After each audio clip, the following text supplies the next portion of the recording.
Welcome to public TV news బులెటిన్ల ముందుగా headlines.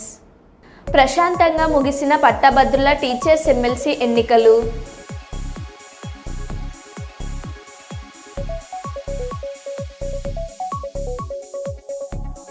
Greater Warangal municipal corporation ఆవరణలో ప్రైవేట్ సంస్థల meetings.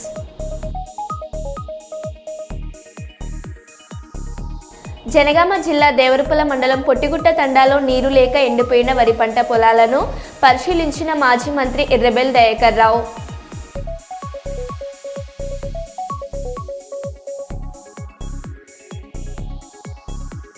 Telangana dental students association ప్రమాణ స్వీకారం.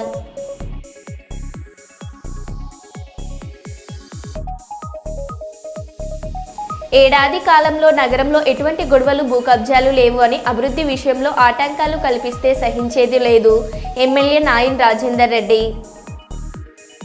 చిత్తూరు జిల్లా కుప్పంలో అంగరంగ వైభవంగా అంగాల పరమేశ్వరి శ్మశాన కొల్లై వేడుకలు.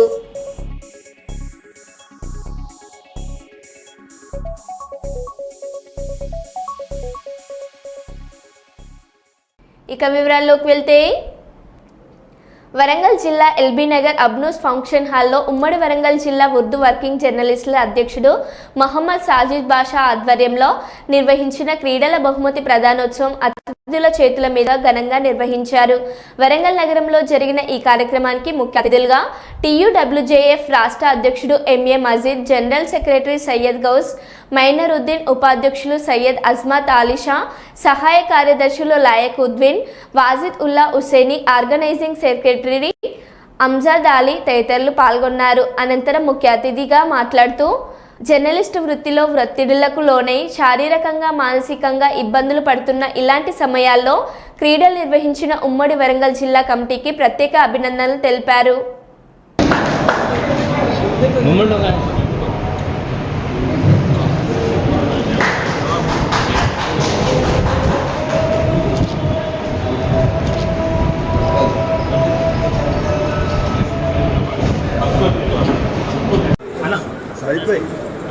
క్లాప్స్ కొట్టండి.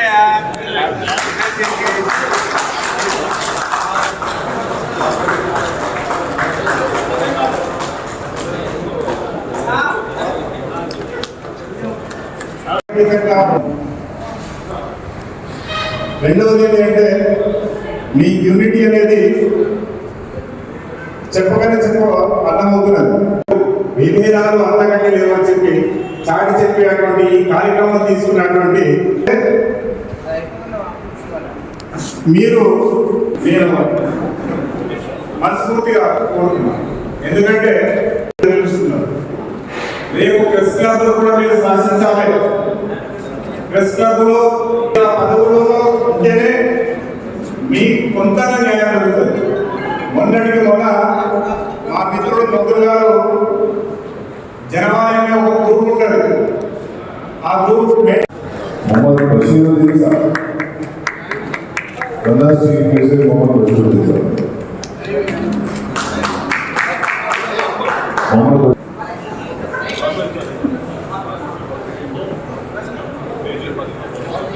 मोहम्मद रियाजुद्दीन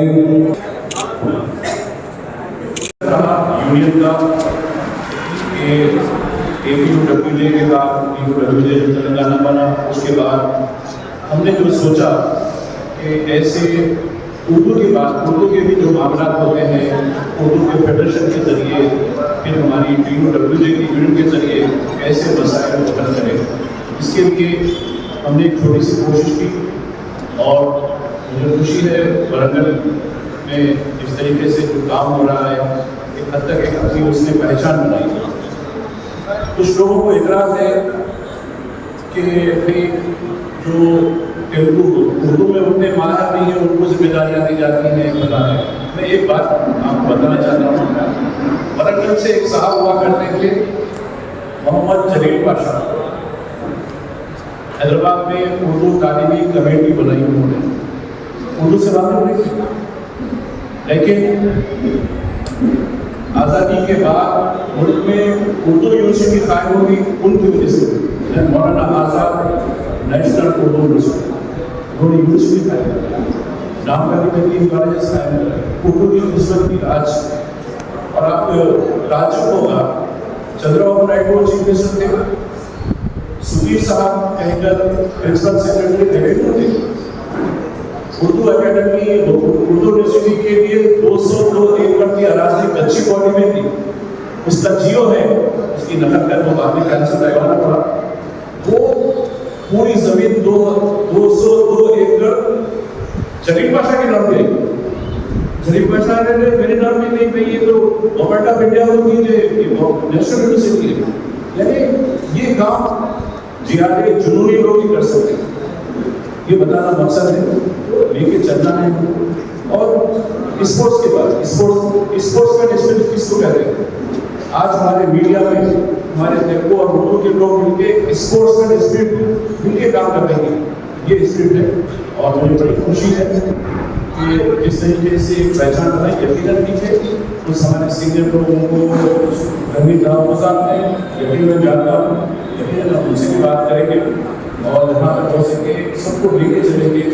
हम जवान और साहब ये तेलुगु के साहब भी वही कला और कैमरे के साथ होते हैं, उर्दू का साहब भी वही, उसके बाद वही इंस्ट्रूमेंट होते हैं, सलाहियतें भी होती है, लिखने की हिस्ट्री अलग होती है।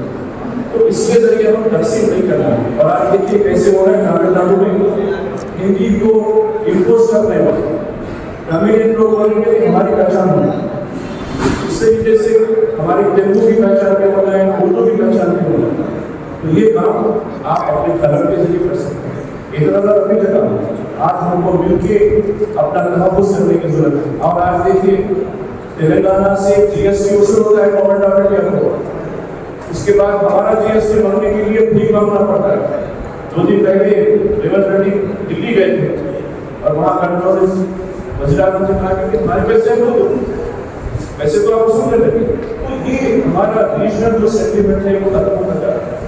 और अब एक बड़ा खतरा पैदा हो रहा है डिलिमिटेशन ऑफ पार्लियामेंट कॉन्स्टिट्यूंसी, यानी हम लोग बिल्कुल पीछे ढकले जाएंगे।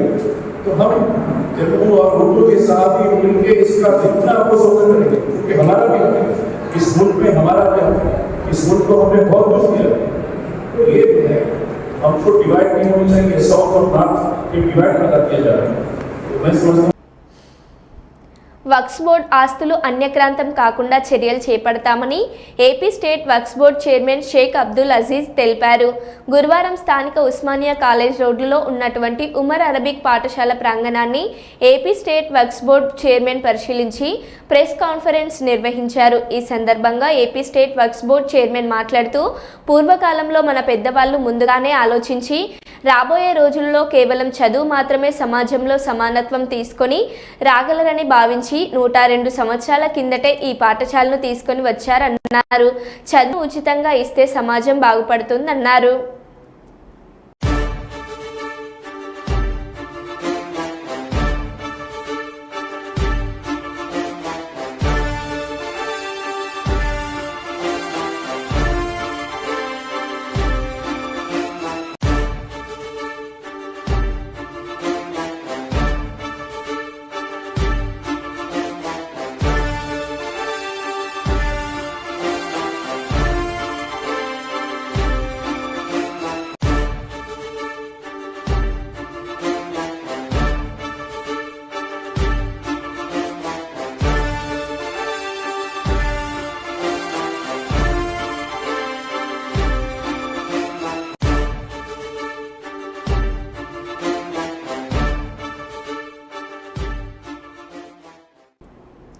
జగిత్యాల జిల్లా కొడిమ్యాల మండల కేంద్రంలోని స్వయంభుగా వెలిసిన పురాతన గుండ్రప్ప శివాలయంలో మరియు వడ్రంగి వీధిలోని 100 సంవత్సరాల పైబడి ఉన్న ఆంజనేయ స్వామి ఆలయంలో శివరాత్రిని పురస్కరించుకొని రాత్రి శివలింగంనకు ప్రత్యేక అభిషేకం పూజా కార్యక్రమాలు నిర్వహించారు.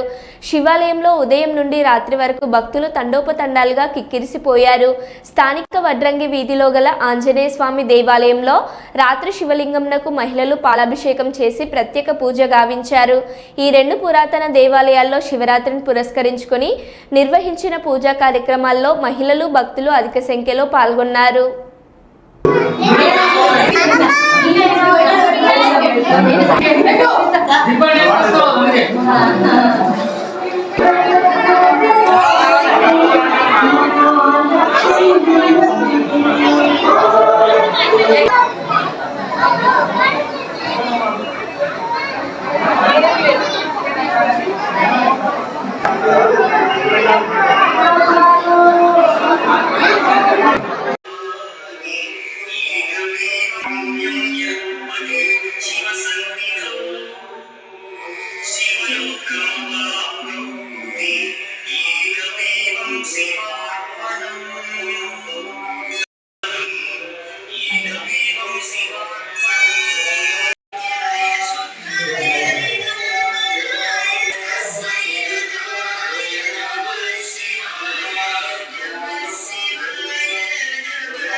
జనగామ జిల్లా దేవరపల్ల మండలం పొట్టిగుట్ట తండాలో నీరు లేక ఎండిపోయిన వరి పంట పొలాలను మాజీ మంత్రి ఎర్రబెల్లి దయాకర్ రావు పరిశీలించారు. చేతికొచ్చిన పంట ఎండిపోతుందని రైతులు తమ గోడును వెళ్లబోసుకున్నారు. వెంటనే స్పందించిన ఎర్రబెల్లి దయాకర్ రావు అధికారులతో మాట్లాడి 2-3 రోజుల్లో నీళ్లు వచ్చేలాగా చూడాలని అధికారులను విజ్ఞప్తి చేశారు. గత బీఆర్ఎస్ ప్రభుత్వంలో ఎండాకాలంలో కూడా చెరువులు మత్తడి పారేదని, కాంగ్రెస్ వస్తేనే కష్టాలు తప్పవన్నారు. పాలకుర్తి నియోజకవర్గంలో సుమారు 1000 ఎకరాల పైచిలుకు పంట సాగు చేస్తున్నారని, తక్షణమే ప్రభుత్వం స్పందించి నీళ్లు విడుదల చేయాలని కోరారు. వారి వెంట బీఆర్ఎస్ జిల్లా నాయకుడు పల్ల సుందర్ రామరెడ్డి, నాయకులు, కార్యకర్తలు, రైతులు ఉన్నారు.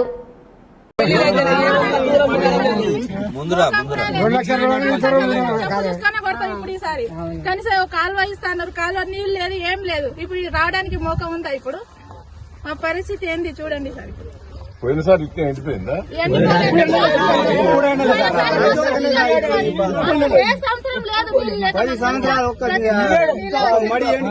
ముచ్చటే లేదు, అసలు మోకం కూడా లేదు రావడానికి. మీ దంజి ఆడ ఈ బాడవకి మోటార్ పెట్టి వాడి. ఎస్సీ గారా? అవునండి నమస్కారం సార్, నేను ఎర్రబెల్లి దయాకర్. సార్ నమస్తే సార్. ఏం సార్ 3 రోజులలో నీళ్ళు ఇస్తానన్నావు? అవును సార్, అది కొద్దిగా సిల్ట్ ఉంటే తీపిస్తున్నా సార్. ఎప్పటి వరకు వస్తాయి? రేపు ఇస్తా సార్. నమ్మొచ్చు కదా? నాకు మాట ఇచ్చిన 3 రోజుల కిందనే. అవును సార్, మరి ఏమే నేను ట్రై చేస్తున్నా సార్, ఎట్లయినా ఇద్దామని. ఎప్పటి వరకు వస్తాయి అంటే? నాకు ఈ మాదాపురం, గడివెండి, ఇదంతా గుట్ట క్రింది తండ, ఇది ధర్మాపురం, ఇవన్నీ ఈ లైన్ అంతా ఎండిపోతాను. సరే సార్, నేను ఈ సిల్ట్ ఇప్పుడు సైట్ లోనే ఉన్నా, దాన్ని బట్టి రేపు చేద్దాం సార్. సరే, thank you. Thank you sir. Mantralayam టౌన్లో రాష్ట్ర ఐక్య వాల్మీకి బోయ పోరాట కమిటీ రాష్ట్ర అధ్యక్షులు వాల్మీకి లక్ష్మణ విలేకరుల సమావేశంలో మాట్లాడుతూ 1956 వరకు వాల్మీకి బోయలందరూ ఎస్టీలుగా గుర్తింపబడేవారు. అప్పటి ప్రభుత్వం రాజకీయ కుట్రలో భాగంగా వాల్మీకి బోయలను ప్రాంతాల వారీగా విభజించి పాలించారు. ఉభయ గోదావరి జిల్లాలు శ్రీకాకుళం, విజయనగరం, విశాఖపట్నం జిల్లాలలోని వాల్మీకి బోయాలను ఎస్టీలుగా గుర్తించి మిగిలిన జిల్లాలలోని వాల్మీకి బోయాలను బీసీఏలుగా గుర్తించారు. వాల్మీకి బోయాలకు జరిగిన అన్యాయం గుర్తించినందుకు ముందు తరం వారు కూడా పోరాటం చేశారు. ఇప్పుడు ప్రస్తుతం మేము కూడా 40 ఏళ్లుగా పోరాటం చేస్తున్నాం. గతంలో తెలుగుదేశం పార్టీ ప్రభుత్వం అప్పటి ముఖ్యమంత్రి హోదాలో శ్రీ నారా చంద్రబాబు నాయుడు గారు వాల్మీకుల యొక్క స్థితిగతులను అధ్యయనం చేయడానికి సత్యపాల్ కమిటీని ఏర్పాటు చేశారు. ఆయన రాష్ట్ర వ్యాప్తంగా వాల్మీకి బోయాల స్థితిగతులను విచారించి అధ్యయనం చేసి ప్రభుత్వానికి సమర్పించడం జరిగింది. ఎస్టీలుగాను గుర్తిస్తూ అప్పుడు మమ్మల్ని విభజించి పాలించారు. కానీ మేము దాదాపు మాకంటే ముందు నాయకులు కూడా ఎన్నో పోరాటాలు చేశారు. మేము కూడా గత 40 ఏళ్ళుగా పోరాటం చేస్తున్నాము.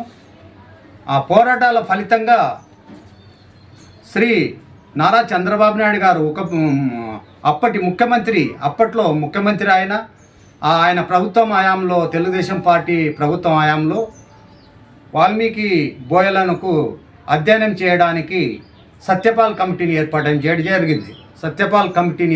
చేయడం జరిగింది. తర్వాత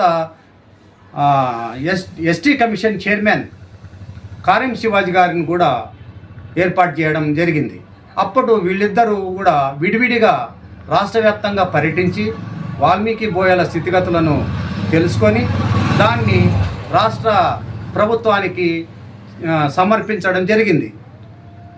అప్పట్లో మన ముఖ్యమంత్రి వర్యులు, ప్రస్తుత ముఖ్యమంత్రి శ్రీ ఎన్ చంద్రబాబు నాయుడు గారు అప్పుడు వాల్మీకుల బోయల ఎస్టీ బిల్లును అసెంబ్లీలో బిల్ పాస్ చేసి కేంద్రానికి పంపడం జరిగింది.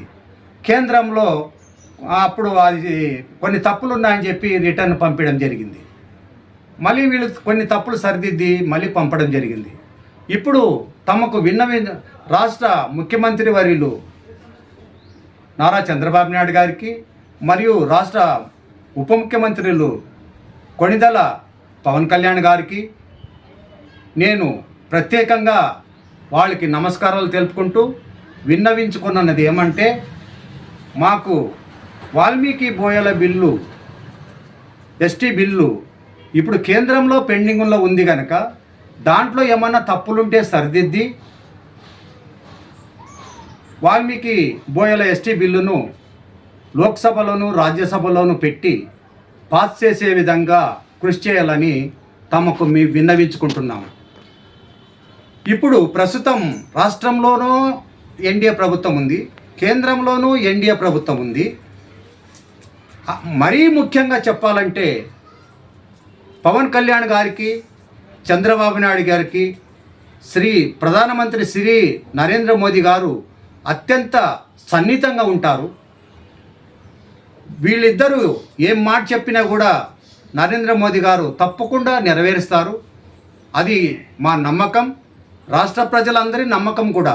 ఎందుకంటే పవన్ కళ్యాణ్ గారికి చాలా విలువ ఇస్తాడు కాబట్టి, చంద్రబాబు నాయుడు కూడా చాలా విలువ ఇస్తాడు కాబట్టి తప్పకుండా వీళ్ళిద్దరి కృషితో వాల్మీకుల ఎస్టీ బిల్లు పాస్ అవుతుందని మేము 1000 కళ్ళతో ఎదురు చూస్తున్నాం. మేము రాష్ట్ర వ్యాప్తంగా దాదాపు 50 లక్షల మంది వాల్మీకులు ఉన్నాము. అయినా కూడా ఇంతవరకు మేము ఎంత చేసినా ఇంకా దాన్ని అలాగే పెండింగ్లో ఉంది. ఇప్పటికైనా దయచేసి రాష్ట్ర ముఖ్యమంత్రి వర్యులు నారా చంద్రబాబు నాయుడు గారు మరియు పవన్ కళ్యాణ్ గారు తప్పకుండా గట్టి కృషి చేసి నరేంద్ర మోదీ గారితో చర్చించి వాల్మీకి బోయల ఎస్టీ బిల్లును పాస్ చేసే విధంగా తమరు కృషి చేయాలని మీ అందరికీ మీడియా ద్వారా నమస్కారాలు తెలుపుకుంటూ ఇంతటితో విరమిస్తున్నాం. ఆదిలాబాద్ జిల్లాలోని ఎమ్మెల్సీ పోలింగ్ కేంద్రాలను ఎస్పీ గౌసలాం సందర్శించారు. ఈ సందర్భంగా కొనసాగుతున్న పోలింగ్ ప్రక్రియను పర్యవేక్షించారు. ఈ మేరకు పోలీస్ సిబ్బందికి పలు సూచనలు చేశారు. అనంతరం ఎస్పీ మీడియాతో మాట్లాడుతూ పోలింగ్ ప్రక్రియ ప్రశాంతంగా కొనసాగుతుందని, పోలింగ్ అనంతరం బ్యాలెట్ బాక్సులను బందోబస్తు నడుమ కరీంనగర్కు తరలిస్తున్నామన్నారు.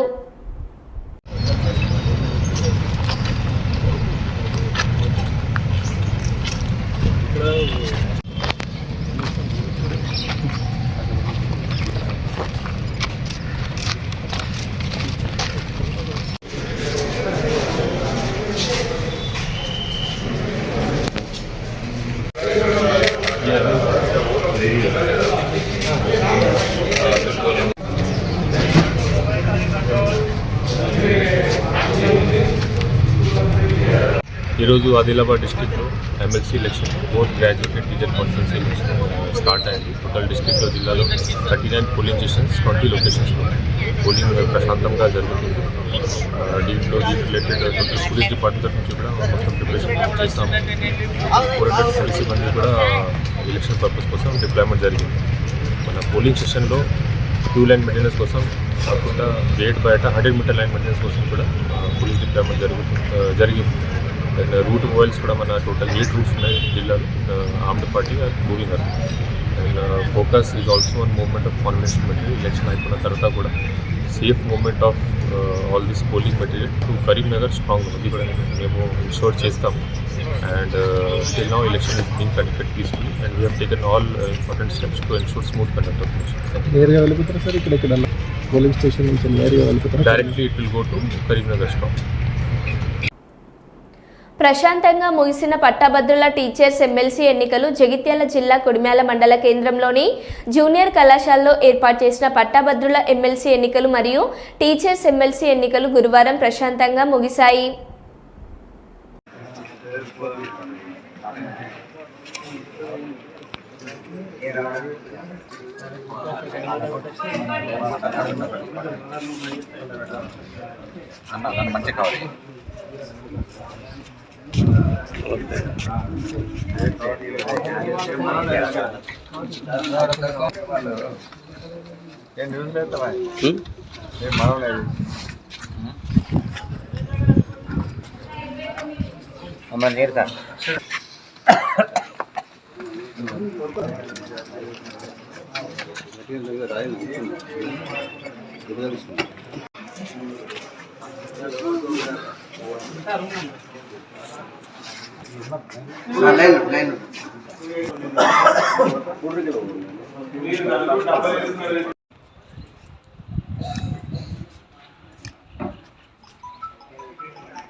కరీంనగర్, మెదక్, ఆదిలాబాద్, నిజామాబాద్ పట్టభద్రులు మరియు ఉపాధ్యాయ ఎమ్మెల్సీ ఓటు వినియోగించుకోవడం జరిగింది. ప్రజాస్వామ్యంలో భాగంగా ప్రతి ఒక్కరు కూడా, ప్రతి గ్రాడ్యుయేటు, ప్రతి టీచరు ఈ ఓటు హక్కును వినియోగించుకొని ప్రజాస్వామ్యాన్ని కాపాడి తనకు నచ్చినటువంటి అభ్యర్థిని ఎన్నుకొని మనకు ఉపాధ్యాయులకే కావచ్చు, ఉద్యోగులకే కావచ్చు, మిగతా పట్టభద్రులకు కూడా సేవ చేసే భాగ్యం కల్పించే అభ్యర్థిని మనం ఎన్నుకున్నట్లయితే మనందరికీ కూడా మంచి సేవ చేసి మన ఎదుగుదలకు ఉపయోగపడతారని ఆశిస్తున్నాను. నా పేరు బొమ్మ సురేష్, కొడిమ్యాల మండలం, జగిత్యాల జిల్లాలోని చెప్పాల ఉన్నత పాఠశాలలో స్కూల్ అసిస్టెంట్గా పనిచేస్తున్నాను. ఈరోజు నేను నా యొక్క ఓటు హక్కును వినియోగించుకోవడం జరిగింది. జగిత్యాల జిల్లా కేంద్రంలోని శ్రీ సూర్య ధన్వంతరి దేవాలయం నందు వెలిసి ఉన్న మాతా ధనలక్ష్మీ దేవి సేవలో శ్రీ ధనలక్ష్మి సేవా సమితి వారి ఆధ్వర్యంలో పలువురు మాతలచే ఈరోజు కుంకుమార్చన మరియు లలిత సహస్రనామాల స్తోత్ర పారాయణం నిర్వహించారు. ఈ కార్యక్రమంలో దేవాలయ ట్రస్ట్ వ్యవస్థాపకులు చైర్మన్ డాక్టర్ వడ్లగట్ట రాజన్న, దేవాలయ అధ్యక్షులు పాల్తెపు శంకర్, ప్రధాన కార్యదర్శి వడ్లగట్ట శంకర్, ఆలయ పర్యవేక్షకులు గట్టు రాజేందర్, ఆర్గనైజింగ్ సెక్రటరీ వడ్నాల శ్రీనివాస్, ఆలయ అర్చకులు చిలుకముక్కు నాగరాజు మరియు మహిళా సమితి సభ్యులు వడ్లగట్ట స్వాతి, వడ్నాల లత మరియు పలువురు పాల్గొన్నారు.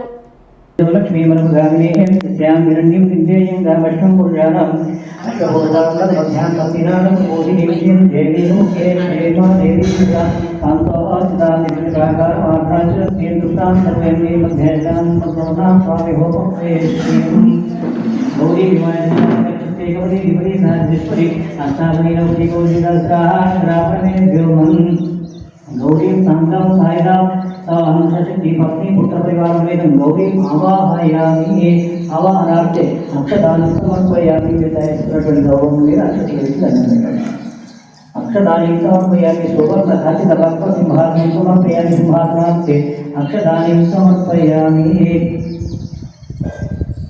अंतयोः अर्घ्यं समर्पयामि पुष्पं पादयोः पाद्यं समर्पयामि मुखे आचर्यं समर्पयामि शुद्धोदक औपचारिक स्नानं समर्पयामि अभोजितावयोनाथो देवनाथनामहेरणाय जयो शिवनो अनसुसिंहाय निर्माता अस्मान् परिक्रमालो विशिष्टैर्नाको यथाचनः शुद्धोदक औपचारिक स्नानानन्तरं वस्त्राणि समर्पयामि ओम नभ्यस्त्राः पूर्णाभवन्देवगुरुवे नमः वाचे नमः कमलाय नमः पद्मालयाय नमः पद्माय नमः शुचये नमः स्वाहाय नमः स्वधाय नमः सुधाय नमः धन्याय नमः वेण्मये नमः लक्ष्मी नमः नित्यपुष्टाय नमः विभावते नमः आदित्ये नमः नित्ये नमः दीप्ताय नमः वसुधाय नमः वसुधाय नमः कमलाय नमः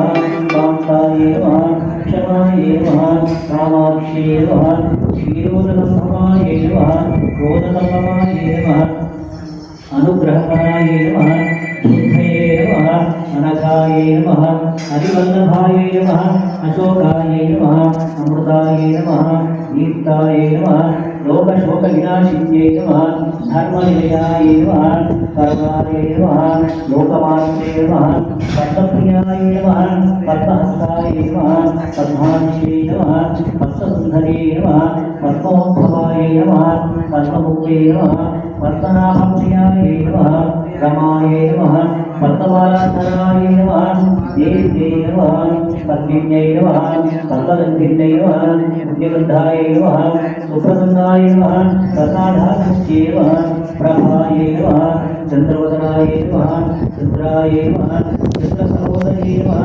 जलभुजाय नमः మరో బులెటిన్లో మళ్ళీ కలుద్దాం. Stay tune.